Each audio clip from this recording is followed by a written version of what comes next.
주님이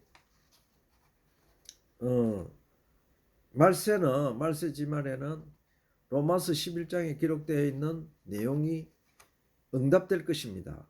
그 로마 11장은 뭐냐? 바울 사도께서 기도하신 내용이죠. 그것을 하나님께서 들으시고 응답해 주실 것입니다. 그것은 지금 이스라엘 민족이 복음화될 것이다. 주님을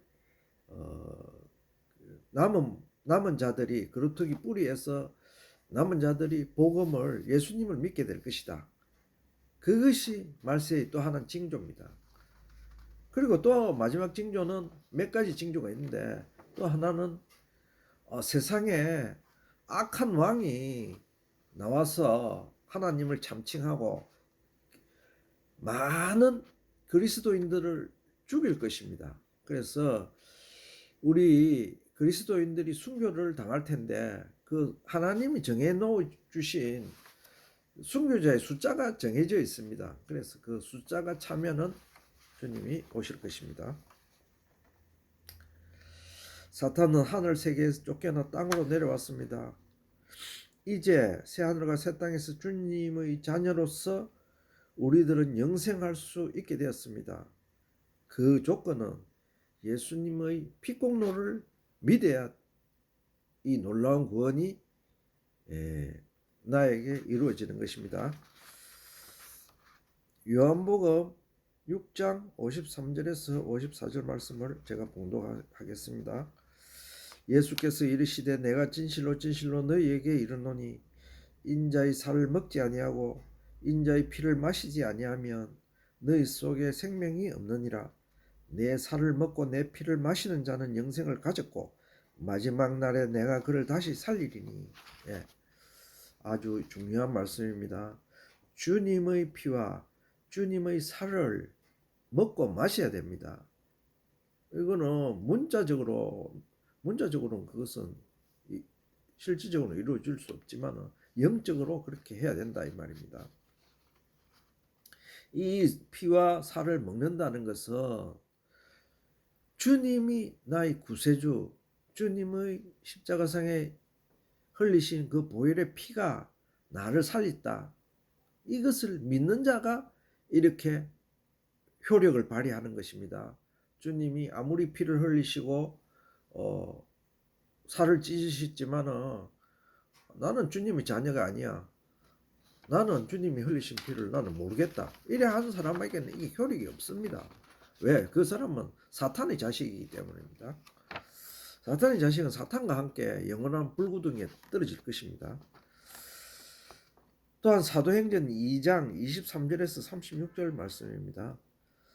그가 하나님의 정하신 뜻과 미리 아신 바대로 내어준 바 되었거늘 아신 대로 내어준 바 되었거늘 너희가 법 없는 자들의 손을 빌어 못 박아 죽였으나 중약하고 그런 적 이스라엘 온 집이 정령할지니 너희가 십자가에 못 박은 이 예수를 하나님이 주와 그리스도가 되게 하셨느니라. 사도행전 2장 23절에서 36절 말씀입니다. 이제 이 스데반 집사님이 말씀하신 내용이죠.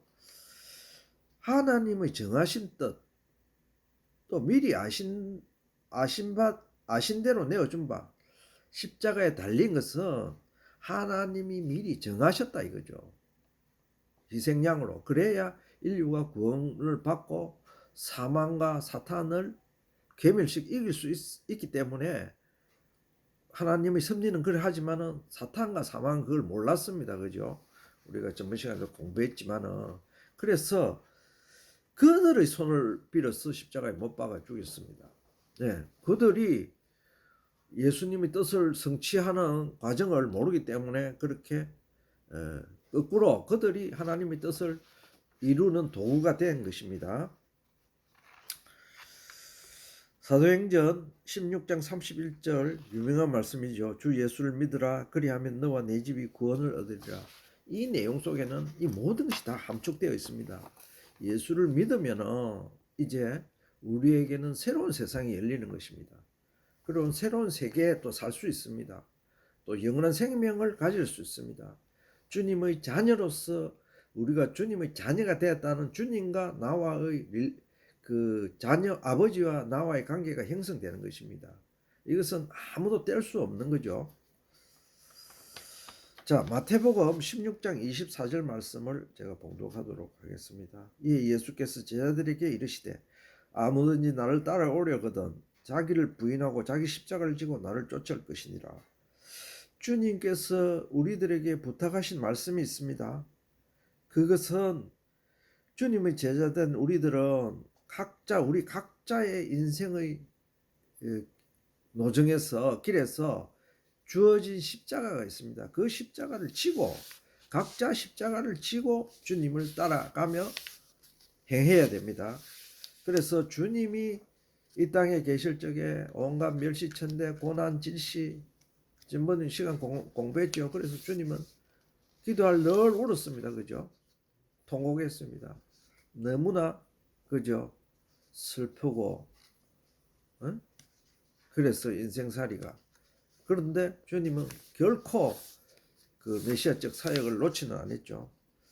따라서 우리는 주님에 비하면은 누가 그거 하겠습니까? 그래 이 행복하게 잘 먹고 잘 살고 살아가고 있는 이 시대에. 그러나 주님께서 그러하셨듯이 우리들도 아버지의 뜻에 온전히 주님은 순종함으로 온전함을 배웠다고 했습니다. 온전하게 되었다고 했습니다. 아버지의 뜻에 순종함으로써. 그 아버지 뜻이 뭡니까? 우리가 성령의 9가지 열매를 맺어가면서 사는 것입니다. 성령의 사람은 주님의 자녀들은 그 열매가 나타나게 되어 있습니다. 성령의 9가지 열매죠. 사탄의 자식들, 사탄의 자녀들은 사탄의 열매가 맺어지게 되어 있습니다. 시기, 질투, 음행, 호색, 분냄, 썩냄, 우상숭배, 돈사랑 그런 거 아니 있습니까? 그리고 내가 생각해 보면은 내가 사탄의 자식 80%, 주님의 자녀 20% 이렇게 자기 진단을 할 수 있는 것입니다. 사탄은 온갖 방법을 동원하여 우리들을 미혹하여 하나님과 우리들과의 관계, 즉 아버지와 아들과의 관계를 끊으려고 합니다. 또한 부모 자식 간의 사랑의 관계를 끊고 방해하려고 합니다. 그러나 율법으로도 행위로도 기타 어떠한 이유와 명목으로도 우리를 하나님과 그리스도의 사랑에서는 끊지는 못합니다. 그 이유는 법이 생기기 전에 우리들의 행위가 불완전하기도 전에 벌써 우리들을 구원시키기로 작정하시고 자신의 목숨으로 우리들을 사랑하시어 구원시키셨기 때문입니다. 우리 십자가의 피, 주님 피 공로 이걸 통해 우리 배웠죠. 주님께서는 우리가 타락하기도 전에 만세 전에 타락하면 이렇게 해야 되겠다 벌써 계획을 다 세워놨었다는 것이죠. 하나님의 원뜻은 모든 만물이 구원을 얻고 그리스도 안에서 만유가 회복되는 것입니다. 이제 주님이 온갖 멸시 천대 조롱받으시고 십자가상에서 채찍과 창 찔림으로 흘리신 보혈의 피가 아버지가 나를 사탄의 권세에서 사망의 권세에서 구원하시기 위함이었다는 사실을 믿기만 하면 되는 것입니다. 왜냐하면 주님께서 이미 우리에게 가져다 줄 온갖 미래를 다 이미 이루어 놓으셨기 때문입니다. 우리는 주님 이름 의지하여 주님의 우리는 주님의 자녀가 되어 있기 때문에 그것을 믿기만 하면 되는 것입니다. 복음은 오직 믿음으로만 성취되며 주님께서 흘리신 그 피와 살을 먹는 자는 죄사함을 받고 영생을 얻으며 주님께서 우리를 위하여 예비한 영원한 처소 곧 세 번째 창조하실 신천신지 셋째 하늘에서 영원히 복락을 누릴 것입니다. 이것은 내 이야기가 아니고 성경에 기록한 우리의 미래에 대한 이야기입니다. 그래서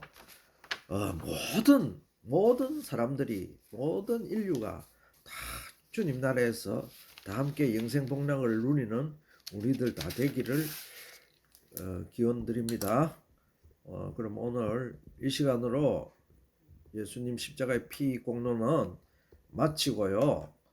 다음 시간에는 예수 그리스도 영원한 대제사장이라는 제목으로 공부해 보도록 하겠습니다. 여러분 안녕히 계십시오.